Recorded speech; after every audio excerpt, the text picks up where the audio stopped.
everyone. Welcome back to the How to Podcast series. I'm excited to have everyone back again. Another episode here on the show, and we're going to be talking about all things podcasting. And specifically, we're going to be talking to a podcaster in my part of the world, which I'm excited about. We're going to be looking at working with industry pros and launching your podcast as a form of content marketing. My guest, Scott, is here, and we'll be chatting about all things podcasting. Scott, hey, welcome as my guest co-host. Glad to have you here. Hey, how's it going? Yeah, I'm happy to have you here to get to interact with another podcaster. And like I said, you're semi-close to where I am. Let everybody know where you are, Scott. Yeah, so I'm in Toronto, in the northeast corner of town. It's relatively quiet today, but we'll see how that goes. Good stuff. And talk about your podcast journey. Tell us a little bit about what you've done in the past and what you're doing right now. So I got started back in 2008, back in the days where you had to write your RS feeds in by hand in WordPad, uphill both ways in the snow, all that. And I started out as a hobbyist, talking about movies and TV and other things I liked. And eventually I got a gig with a video game website, and I became part of their podcast team, produced a very successful show called The Active Topical Banter Show. And my academic career was on the rocks at the time. I just didn't have a lot of energy for anything. I was working 2 part-time jobs pretty often, trying to make things work. And the only thing I liked doing was actually podcasting. So I turned around and I said, okay, if I'm going to do this as a job, I can't just say, look at these episodes I made. Everyone has, every hobby podcaster has 100 episodes they've made and then they tell people, oh yeah, no, I'll cut your show. So I went to radio school. I spent a little time in radio, community level, small town news.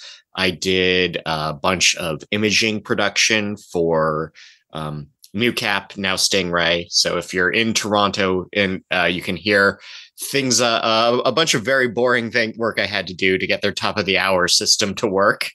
It's about taking 2-second clips of songs and adding timing markers to them so the automator can play them very quickly. Nice. It's without having it. They used to pay a mashup DJ to make these little 10-second things of songs that were going to come up in the second half of the hour. At the top of the hour. And they were like, okay, no, we need to automate this. We were pretty sure we can use the wide orbit automator to do this. We just need someone to sit down with 9,000 songs, decide what the 4.5 seconds of that song makes you want to hear that song. Wow. And then add a little marker for wide orbit at the VP of production literally just tapped the desk. It's like this long, ba-dum-bum. And I'm like, okay, that is. And at around the 1,000th one, I realized that rhythm was 85 hundredths of a second, which sped up the next 8,000 clips. I'll tell you what. Wow. And I got out of radio because apparently they don't need you when you finish automating 9,000 clips.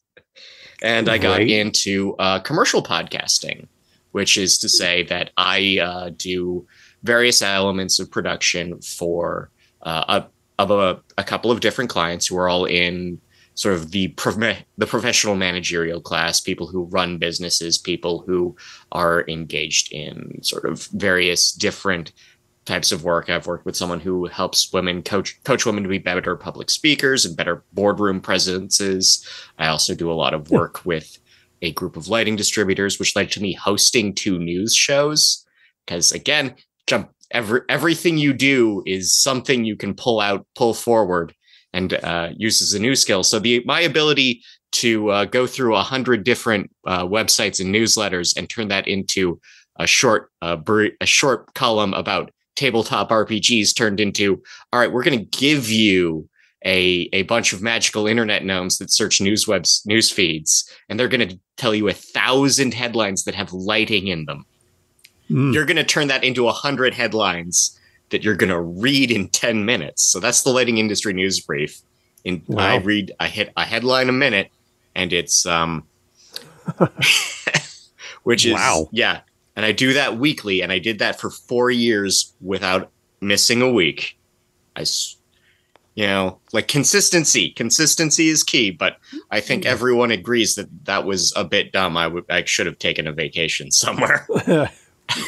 Gee, and that's nothing you can really do in batch recording in advance, right? No, like a month before, because you got to wait for the news to hit. I don't know when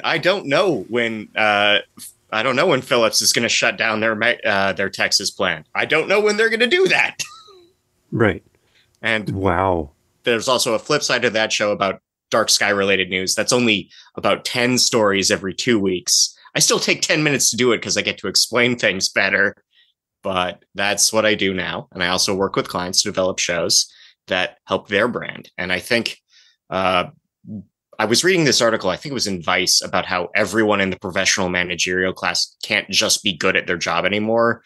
They have to be visible in their job out there. You have to have, you've got 65-year-old accountants being told, well, you really need to boost your LinkedIn presence. And I'm like, they're an accountant with 4 decades of experience. That's all I need. That's all I need to know. Yeah. And good. But no, I'm now working with a clinical psychologist specialized in addiction therapy. And what he's working towards is building up sort of 5-minute shows that we might also kind of TikTokify for video that would be about him. Not talking about his client experiences because that's ethically fraught, but it's like, let's talk about addiction. Let's talk about counseling, and let's just broadcast that to people. And right now we're in the audience building phase of that.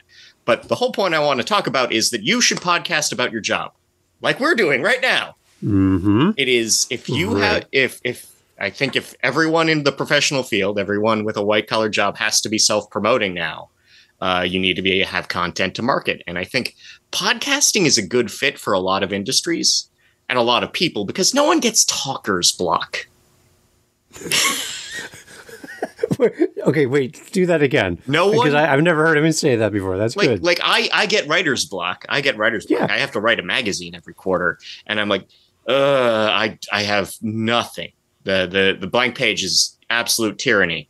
But no one gets talker's block. No one, like if you find a client and you say, look, what do you do? Well, I'm a drywaller. Well, okay, obviously writing about drywall is 2 blank surfaces now.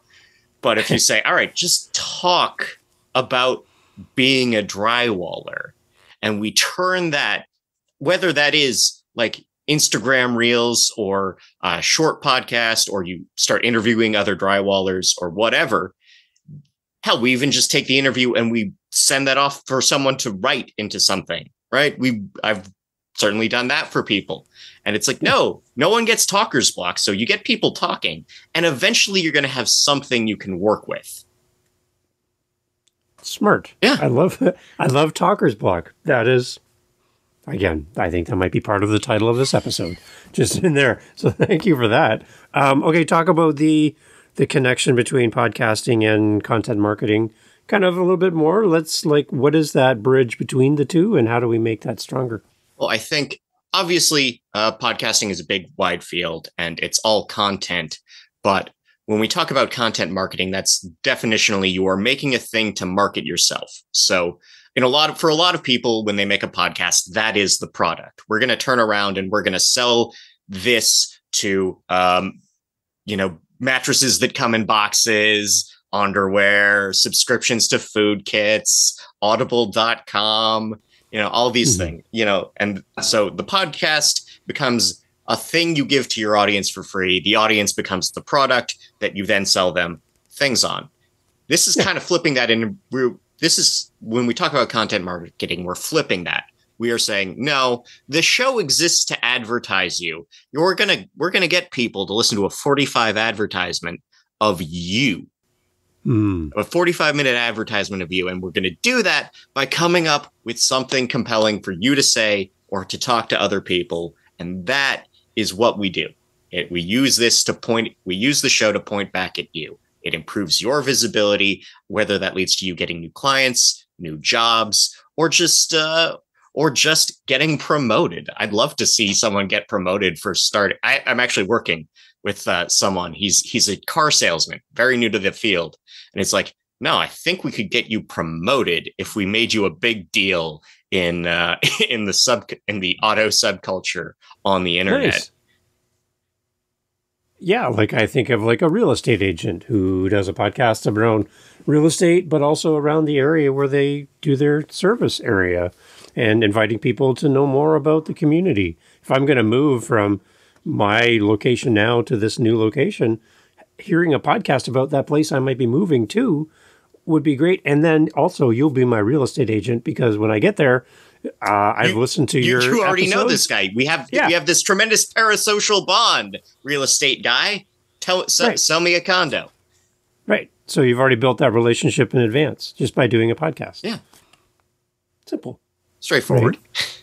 I like it. So over the years, with all the years you've done in podcasting, what are you excited about as we grow the medium? And what are you maybe a little nervous about or a little, I'm kind of working my way through this, my thought pattern about what's coming. What I'm actually excited for, and we're starting to see it happen, is obviously over the past few years, we saw the exclusivity wars where we had Spotify buying up just dozens of shows. Yeah. Stitcher went off after a bunch of big guys. I think someone tried to buy This American Life from Ira Glass, and he said the number was very big. And Apple definitely threw money at people. There are a bunch of shows that people paid millions of dollars for that never came out. We never got the Meghan Markle show. Remember that one? Yeah. Right. Yeah. And this was it. And so we had this exclusivity war over the entire pandemic because we were all home and all our only friends were our headphones. And they thought that was going to last forever because people are very dumb sometimes. Mm-hmm. So now everyone has social time again. And that exclusivity war will end. It will end. It will collapse, and we'll see the big money leave the business, and we'll all have. And I'm not saying it's going to be back to 2008 times where we were all crazy and mumbling into, USB headset mics. But I'm going to say that we're going to see a lot of small and medium shows with niche interests come back the way I think, podcasting has resisted a lot of big media attempts to move in. And yeah, sure. One of the most successful shows is the New York Times Daily, right? It's a big media empire that just this is their daily morning news brief.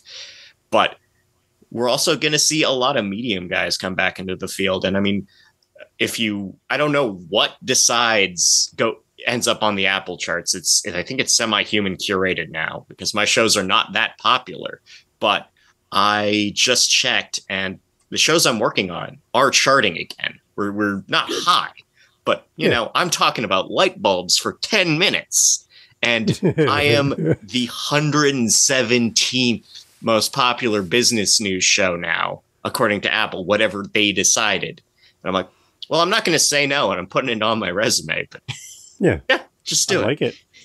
So if you're seeing money leaving podcasting, possibly more in the future, are you seeing an exodus of listeners? Or are you thinking the listenership is still sticking around with less shows to listen to? I think we see a lot of booms and busts. Like the first big boom in podcasting was about 2008 when it became an app on your iPhone. Like the standalone Apple Podcasts app was what blew it up, right? Because you had this button on your phone and you didn't know what you did, and you just clicked around and you found something you liked.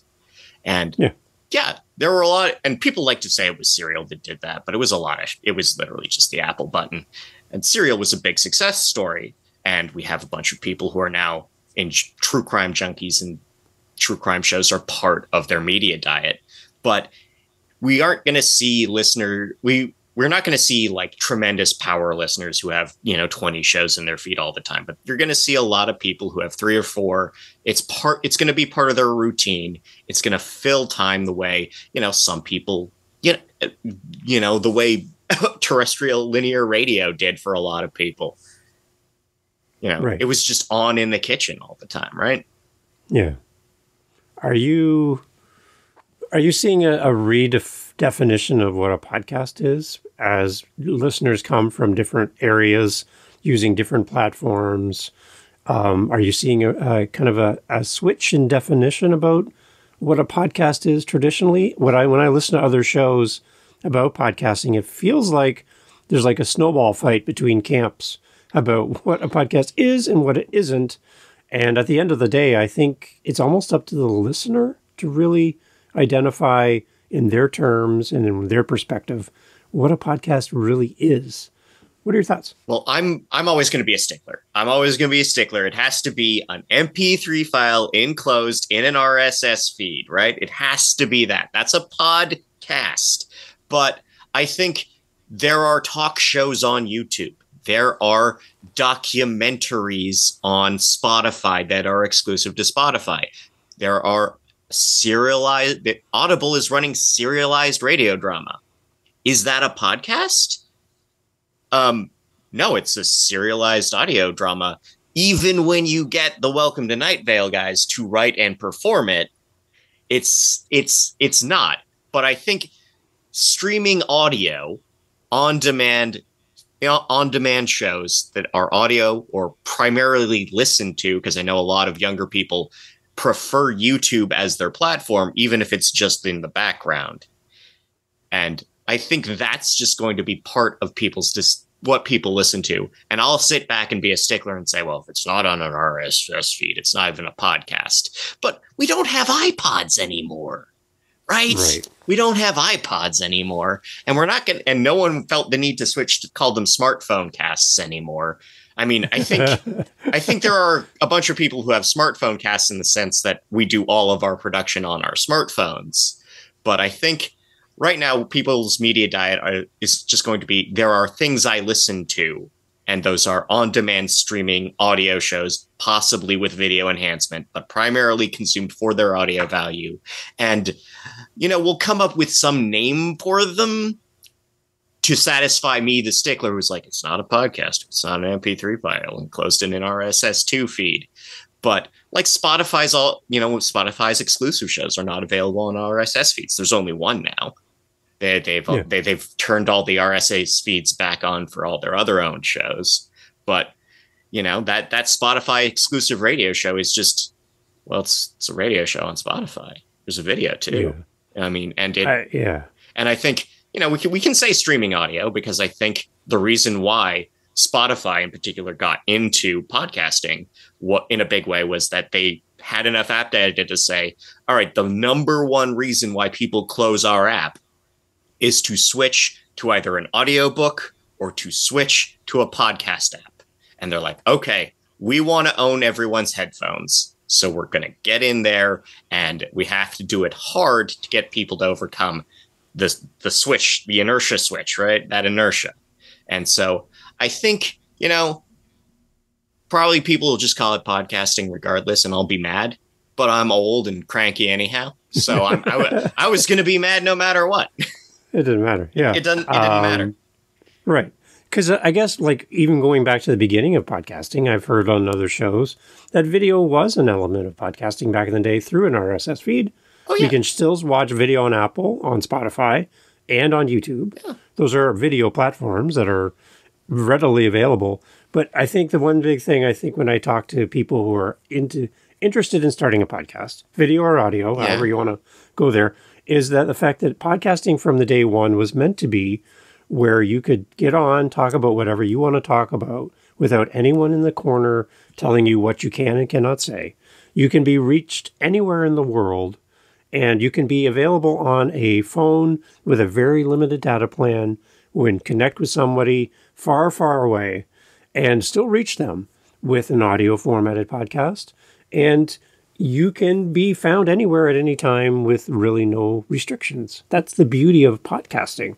And when we have a show that's only on Apple or only on Spotify or only on YouTube, that doesn't feel as welcoming and as open as podcasting was meant to be from the very beginning. Yeah, no, and podcasting as a medium has been really resistant to when we see other media, other platforms start to have that enshittification creep where the features get worse and they get more predatory on the users. And it's like, no, because we're built on RSS, a thing that was completely open from the start, from the jump, designed for that, can't really support the enshittification, because when I started to go pro, people, all our advertisers were really angry at us for, it's like, why can't you tell us about all the audio? You can give us all this data from YouTube, but you can't tell us anything about the audio clients? Not really. It depends on what their platform is willing to tell our host. For years,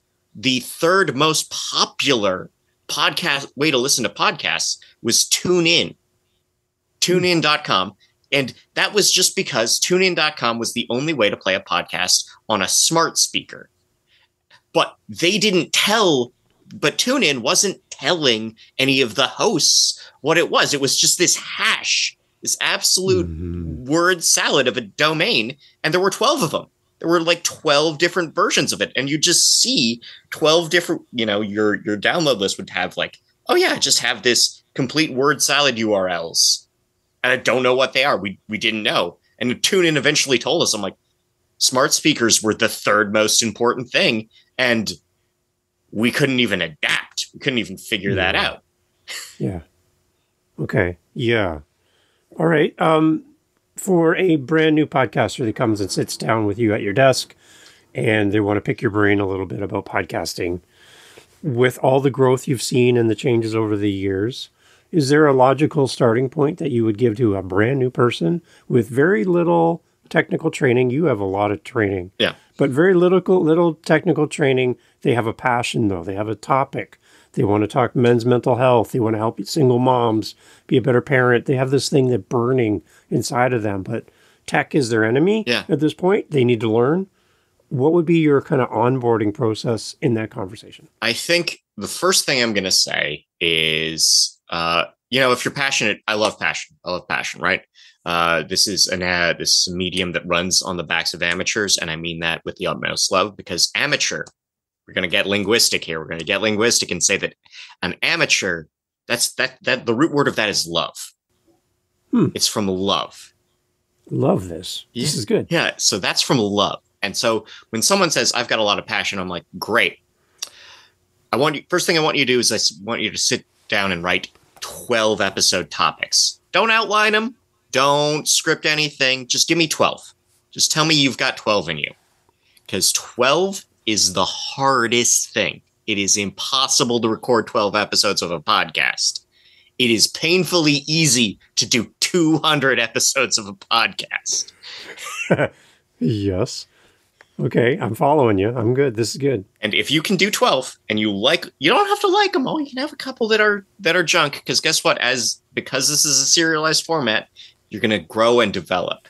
You're going to grow and develop, and you're going to pick probably and I'm going to say, out of that 12, pick your third favorite one. Your third favorite. Not your baby, not your darling. Your third favorite on the list. And just sit down with whatever you have. We all have webcams now.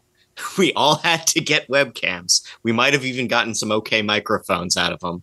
But just sit down with that and record your third favorite. Sit down, try to record it. You might need to pay for Zoom to get the recording thing. If you have a guest involved, you might have to go looking for something, but don't commit to a year-long plan. Don't spend too much money on anything, because I know it's really easy to get the gas. It's really easy to get the gas when you're starting out. The gear acquisition syndrome. Got to get me my SM7B. Can't be good without that. And I'm just like, record that with what you have. And listen to it. You don't have to keep it. You can always try it again. You can always throw it out and write a new third favorite. But just listen to it. And then if you're really committed to doing this yourself, you're really committed to sitting down and learning to edit, well, now you have an audio file that you can work with, and just play with it. Just give yourself permission to completely break it.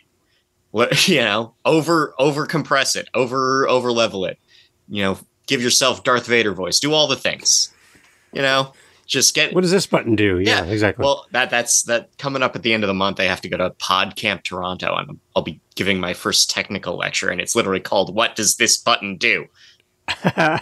Good.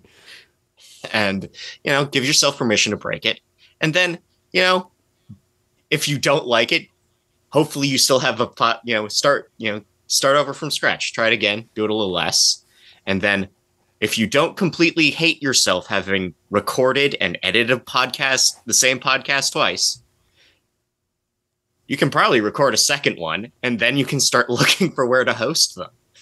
Mm-hmm. One step at a time, and when you're done a step, decide if you hate yourself or not. Decide if you hate doing it. Decide if you hate your title.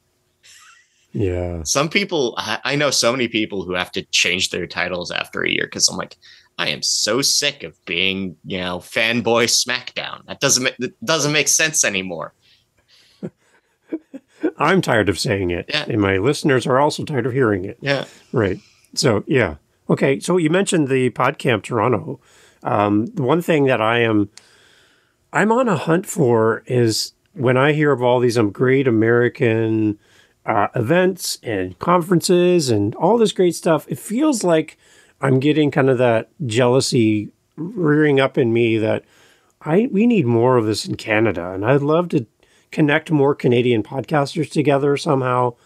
And we have geographic concerns that it's hard to get everybody together, obviously. But they're doing it in the States and they're doing it well. Tell me more about PodCamp Toronto and maybe what else is out there for Canadian podcasters outside of the US to connect. I mean, I don't have a great answer for this. I feel like I've been off on my own in my corner doing my thing for so long, often working with Americans. So that means I hear a lot more about, events going on down south too. But so PodCamp Toronto, it's run by a volunteer group. It's becoming more and more attached to the Sonar network of podcasts, which is a bunch of shows set in Toronto. It's a network. They sell ads in bulk and they cross promote each other and appear on each other's shows. That, classic network effect stuff. But they're slowly taking over more and more of what's going on at the show. Hopefully I'm not going to get in trouble for saying it that way because it is an independently run show, but it's 2 days of talks, lectures, workshops, hangouts. They also present the Canadian Podcast Awards there. And at the end of it, and it's just a good time. It used to be hosted out of the radio building at Ryerson. They've now moved to George Brown College, but that's still downtown Toronto. Still downtown in the city. I don't have a ton of great places. I don't know where to go in Vancouver, but I assume there's probably a better version of this in Vancouver just because there are more people working creatively in Vancouver. There's probably a great French Canadian one I don't know about. Yeah. But right. If you're in Saskatchewan, I'm like, I am sorry. I do not know what to tell you, Saskatchewan. Yeah. So, one of the things I've been working on to kind of combat this is I created a meetup on meetup.com for podcasters. And last night I hosted an event and I had a bunch of Canadian podcasters. Somebody from Montreal was there. It's exciting to get in the room with people, even if it's virtually. At least we can do that and kind of work together and support each other, listen to each other's podcasts, give advice, be as a resource to each other. And community, I think, is one thing that podcasters need to develop better. Again, because we do a lot of this on our own. And it's nice when you can sit down with someone like we're doing right now and be like, I feel like I'm like filling my tanks just listening to you. So whenever we can do that virtually or in public, I think we need to do more of that. So if you're listening out there, wherever you are in the world, and you're thinking, there's nothing for me in my area, then maybe start something, even if it's small. Well, right? Podcasters are such a DIY bunch of guys, right? Like we're all sitting around and we're saying, every podcaster is sitting around and saying like, you know what the world needs? We need a 2-hour interview show about drywall professionals. Or light bulbs. Yeah, I am absolutely the guy to do that. Yeah. And what happens is that, eventually someone's going to be like, no, there has to be more. It can't just be me. I can't be the only one in the Niagara region podcasting. So I'm just going to have to start the thing. I'm going to have to find out and figure it out and get there. And the other side of that is that I think when podcasters talk about community, it's about getting the listeners more engaged, right? It's more work. Like community is more work for me. I have to set up the Discord, get the comment section going. I have to, find my audience and get people talking to each other there so that they'll feel more attached to my show and buy more meal kits. But it's like, No, sometimes it is. Community has to be between colleagues too. And I think I'm gonna loop this back. I'm gonna do a callback. I'm good. I'm on the gas today. But There you go. when I talk about professionals broadcasting themselves, this is about generating material for your colleagues too. So the drywall guy that I made up is like, no, sometimes he's just gonna meet other drywall guys doing this. And when we talk about on a profession that's really hyper local, like drywall, as opposed to say accounting, you can get an accountant anywhere, but you kind of need a drywaller to be in town. There's not as much competition where you don't feel bad trading secrets with drywallers in Florida because Right. they're not going to steal your work. Right. Exactly. And I think podcasting your work can be an opportunity to find colleagues that you don't have to compete with. And that can be really energizing. Yeah, that's a great point. I like that. Because of your radio background, I want to lean on you for one other question. When we talk to sponsors for our podcast and we look at our stats and the amount of detail that we have, it's really pretty robust as far as who's listening and where, and some demographics and things like that, devices they're listening on. We get some pretty good information coming back to us from our hosting site. When I had a small business for many years, 10 years, I've had this little business. I got radio commercials back in the day, and I had not a very good return on investment. Yeah. I spent a lot of money. I even did special promos in the morning show and giveaway stuff. I did a lot of things and spent a lot of money. And one thing they couldn't give me was really any kind of idea of who heard my ad because of the nature of radio. It's kind of a river that keeps moving, and you kind of jump in wherever the river is at that moment. You're kind of catching it in process, where podcasting is kind of a nothing happens until you press play type experience. How do we kind of navigate the whole thing about making money with your podcast for a business podcast? Any kind of words of wisdom on how do we approach people, knowing that we have maybe a little bit more robust stats than a typical radio might have? Well, all right. So when I didn't do any sales in radio, but I was trained to do sales in radio. And the thing about reaching out to your sponsors is not about telling them what you have. Because I can tell you oh yeah, no, guess what? I have so many iPhone users who are at their actually not most of my listeners are actually desktop. They are Windows desktop, which means they're answering their emails with me in their earbuds, with everyone else in the office probably doing the exact same thing, right? Right. Yep. And I can tell someone that I can sit down and say, look, this is what I can tell you, Lightbulb. This is what I can tell you. Keystone Technologies, visit KeystoneTech.com. Try there. It's made easy. Made easy. But I can tell them all day about what I can just hand them the spreadsheet that my host gives me, right? Here you go. And guess what? That doesn't matter. Because it's not about you. You can't say we when you're talking to a potential sponsor. You have to sit down and you have to say, all right, what is your goal? What is your goal? What is your pain point right now? And you say, well, and some sponsors are like, well, I really need to get through to people who take the bus. And I'm like, well, all my data indicates that no one is taking the bus listening to my show because I don't have a lot of mobile users. They're all on desktop. Can't use a desktop on the bus. That's weird. Long extension cord. Yeah. Yeah. So maybe I can't help that person in that case. But if they say, look, we're trying to get people more excited about this particular product. Again, like talking about light bulbs, I'm like, all right, you need to get people excited about, emergency fluorescent tubes. These are tubes with batteries in them, so they turn on when the power goes out. Cool. Yeah, it's cool. It's a cool thing. They're a great product. Energyfocus.com. I think they're going out of business, but we'll see.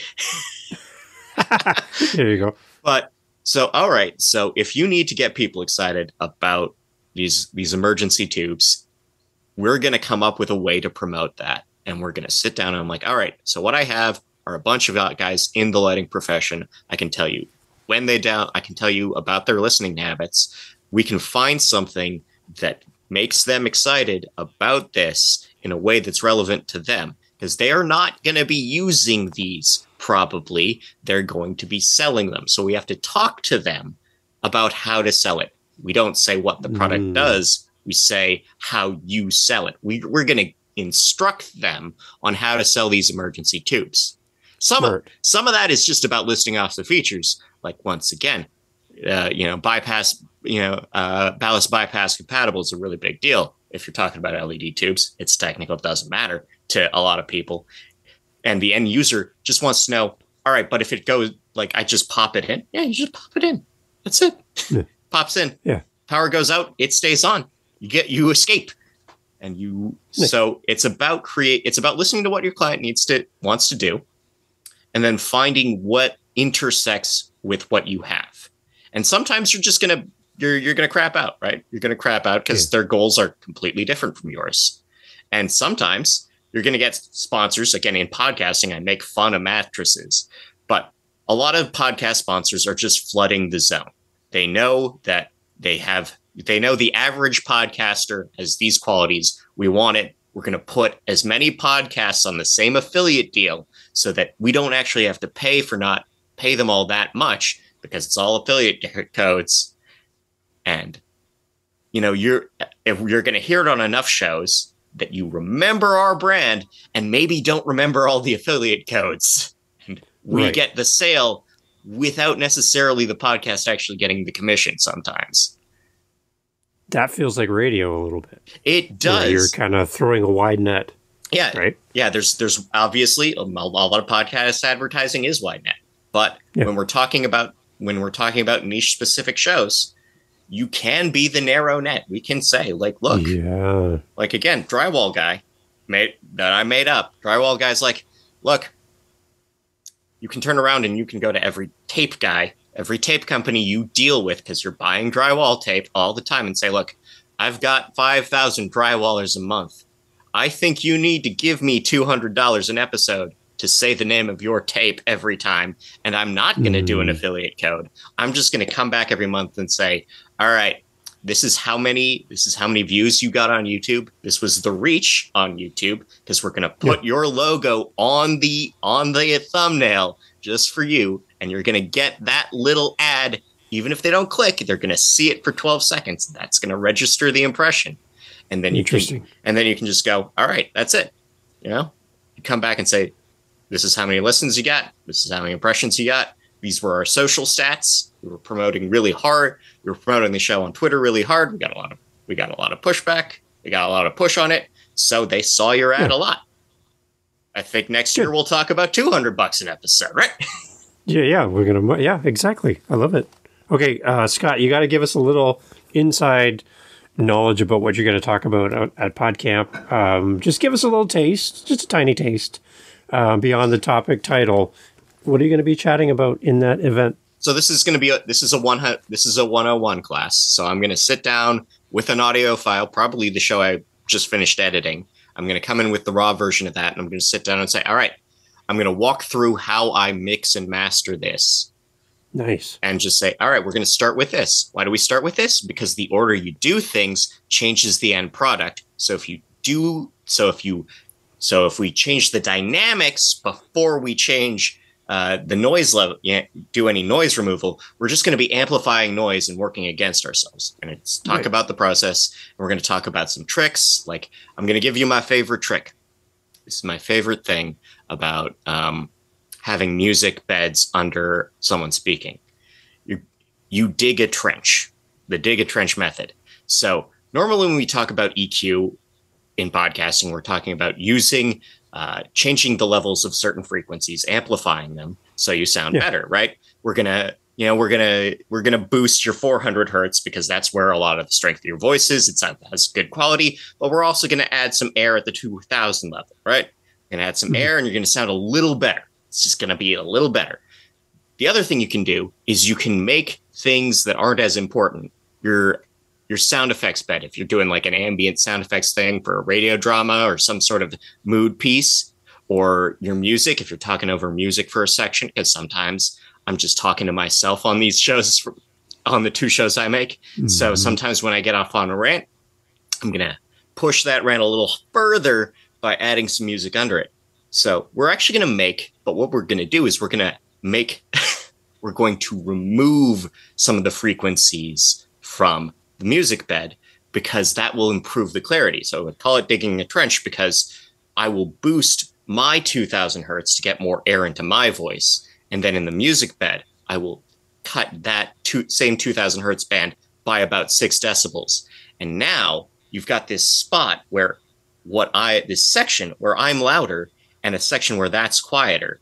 And it's better than just reducing the volume by even more, because you still get that. You don't have to do any sort of auto ducking. You don't have to fiddle with bussing compressors. It's just you improve your clarity and actually make this less clear in a specific way.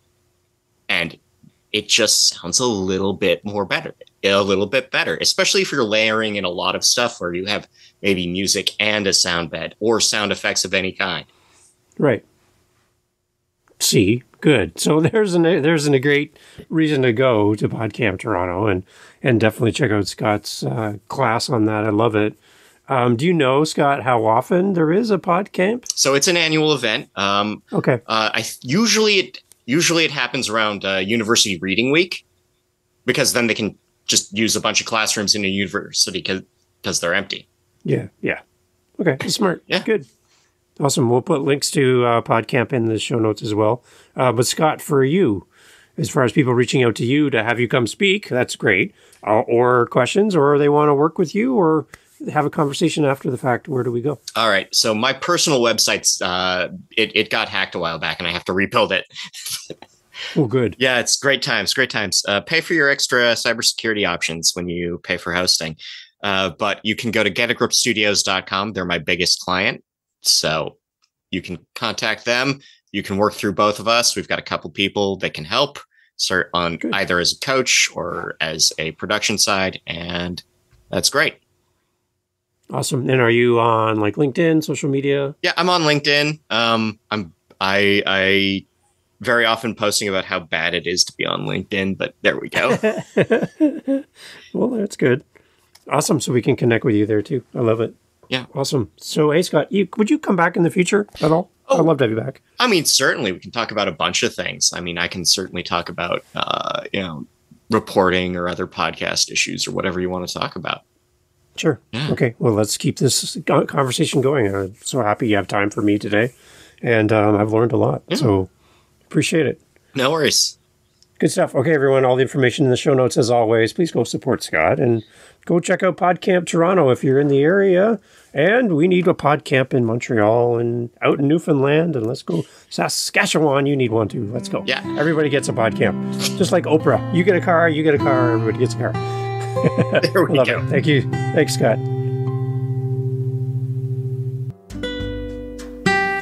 Hey, thank you for sticking all the way through to the very end. It's bittersweet that the episode is over and that we're done for this episode, but you will come back and I will come back, and there's you and me, and we're one big happy family here at the How to Podcast series, far beyond being just pod pals, which is fine, but I'd much rather do life together as family here. And to that end, a reminder, as we talked earlier in other episodes as well, that we do have a meetup group and you are invited. I would love to have you come. It's free. We do them scattered throughout our calendar, different days, different times, because we have people listening around the world, like Kuba in Warsaw, Poland. Hi, Kuba. It's amazing how we can reach the world with a podcast. So through our meetup group, what we do is we get together. It's free for you. Cost me money, but that's okay. I'm okay with that. We get together, we meet other podcasters, we talk podcasting, and it's a way to get from behind the microphone, sitting by ourselves, recording on our own, and doing community. Podcasters need community. You need to meet other podcasters. And just in a low-key, fun environment, talk podcasting. So my challenge to you in 2024 and beyond is to get into a meetup group, find other podcasters, introduce yourself and make new friends, It's just like school all over again, grade 9. Let's meet each other and share the podcast journey. Go to howtopodcast.ca and click on all the information you'll find there around our meetups. And I'd love to have you there. Thanks for listening. Catch you on the next episode. Get out there and record your podcast. Take care.